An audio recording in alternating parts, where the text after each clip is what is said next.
Marauders, welcome back to the channel. I hope you will consider subscribing to this channel, hit the like button, share with your friends. Most of all, I hope you enjoy this video and especially comment. I enjoy reading them and answering them. Hope you enjoy it. What is that? Did he buy a Can-Am?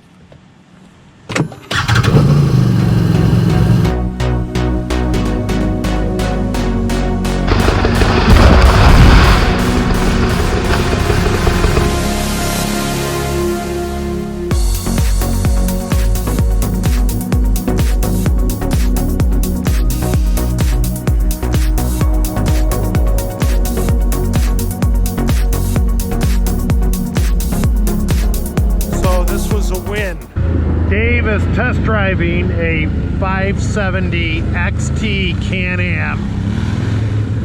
Our dealer, Pioneer Motorsports, offered to give him a demo ride on the machine, and it's beautiful, beautiful machine.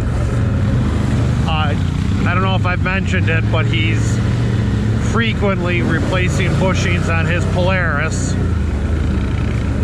And the rear sway bar, the way it's built, is worn out after 400 miles on the machine. Has some slack on the rear sway bar. I can send you a video on that or a picture to describe it. Yeah. You're getting a free ride. Put it in the mud. Test it. Put it in the mud. See if you like it. Put that Visco on it and go hit it. He's right. Looks beautiful. Beautiful machine. Yeah, I like that color. Man. So Dave is, I'm not bashing Polaris. My viewers that have been with me for a while know I'm a Polaris guy. But I have two Can-Ams now, and I really like them. Big time. Some of you tease me, I love them. Love them. And this Can-Am that Dave's on, this silver, I've had a couple cars with this silver. I call it liquid silver. This is a beautiful looking machine. Dave was worried, as I was originally, with a Can-Am on the stability and ride compared to a Polaris, but it just seems to be beautiful. Beautiful. I think he's going to have a hard time giving this machine up. I really do. The 570 motor that Can-Am makes is a twin 570. I believe that's where their twins start. It's from 570 up, 570, 650, 850, and a 1000. It is a quiet, smooth engine. And for those of you who ride, when you get older, and Dave, even though he looks young, Dave is 60, I think he's going to be 61, although he looks 40. I'm 54. The quiet is nice. The quiet is nice, and these Can-Ams are very quiet. The muffler's ugly. I know a lot of you out there like to replace them with a loud muffler, which is okay if that's your thing. But I can tell you from the remote control airplane flying years, that's how you lose a machine, is with loud mufflers. Mike's going through a deep hole. Dave's going to go through it with a Can-Am and see how it does. And it does beautifully. So this was my favorite trail and many of our group's favorite trail. Beautiful woods trail. You can hear my brakes squeaking. About 150 miles. I did end up changing the brake pads on the ATV. Why they wear out so early on a Can-Am, I don't know, but they give you replacement pads, and that's great, and they've held up over 500 miles. This is my error at this step out at this water hole. I hit it too slowly. Then I don't hit the throttle, stay on the throttle enough to engage both front wheels. Operator error, back up, bump it and hit it a little faster, and stay on the throttle. Not a lot, but steady, and I climb out of the hole. Love it. Love it. Hope you enjoyed this video. Dave did end up purchasing this ATV. How could he not? In this silver and black with the painted rims, it looks like an Italian sports car, and he really makes that engine dance when he rides it. Great machine.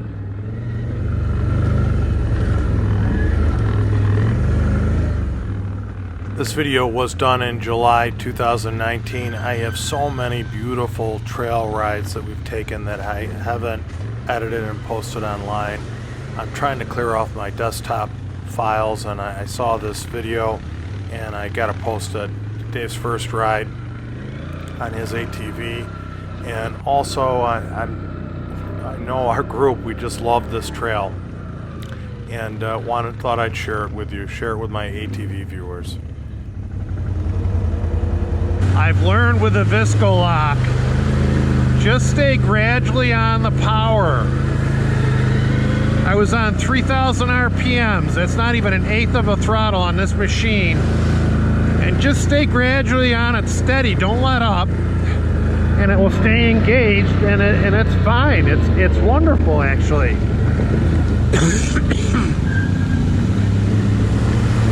So we told Dave excuse me. We told Dave, test this machine. You got it, ride it. He's going to have a hard time giving it back. I think he's going to ride it. He's got to put 8 hours on it. I think he's going to put 8 hours on it, and I think he's going to buy it. I'd be stunned if he didn't, but I can't predict my friend. Now, to get off that machine, I replaced a stud, front stud that snapped on this machine. They're noted for that because you have to torque them to 74 foot-pounds, which Mainville Outdoors and myself and others thinks is too much. So I listened to Kyle on Mainville and torque mine, I think, to 60, 64 foot-pounds, which should be enough. I don't want to replace another stud.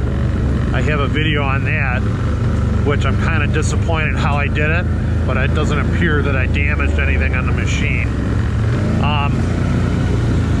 My brake pads, this machine has 181 miles on it. My brake pads definitely need to be replaced. I'll do a video on that, on replacing the pads, and you can see I'm really surprised. They're almost on metal. So I'll be replacing the brake pads on this machine.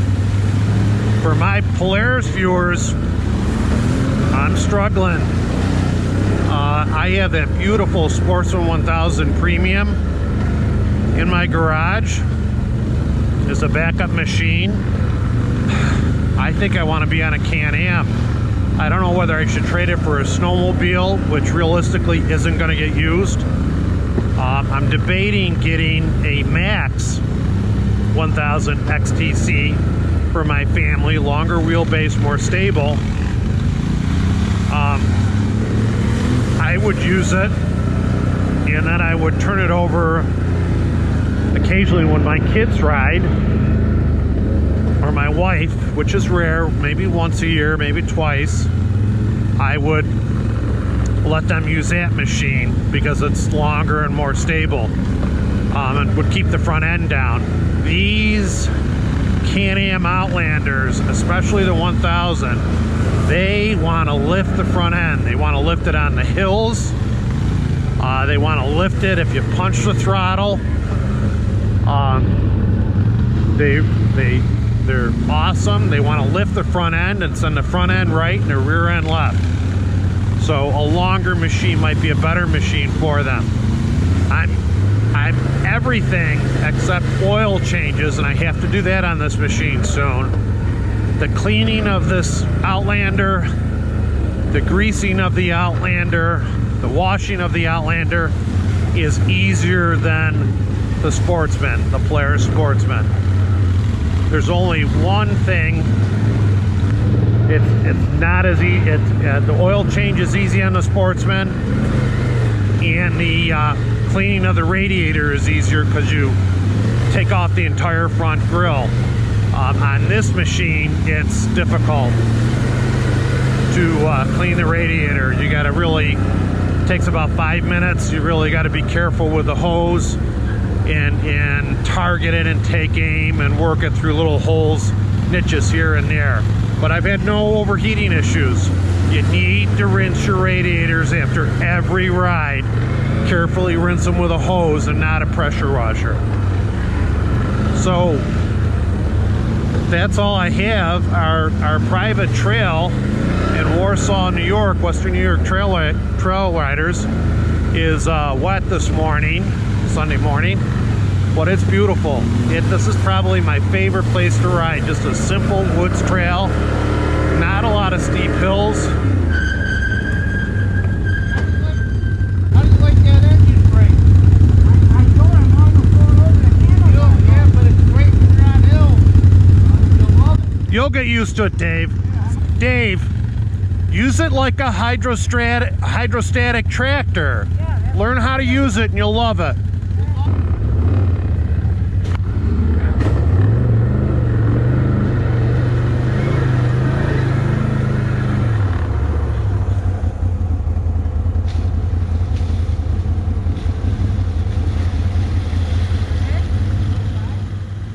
This is a 3-foot step Mikey's taking to get into the hog hole.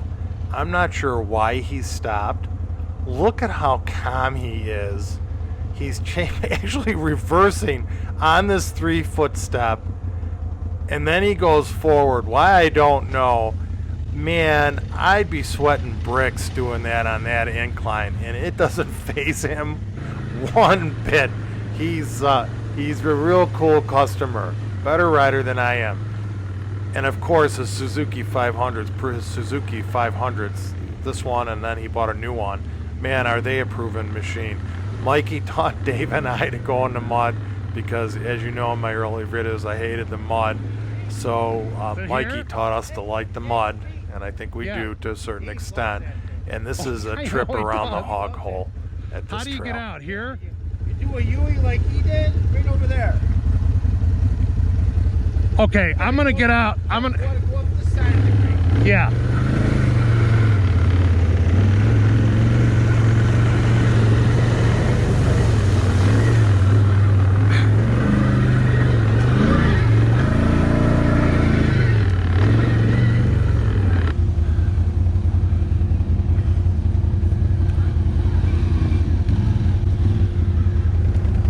Did the visco lock slip?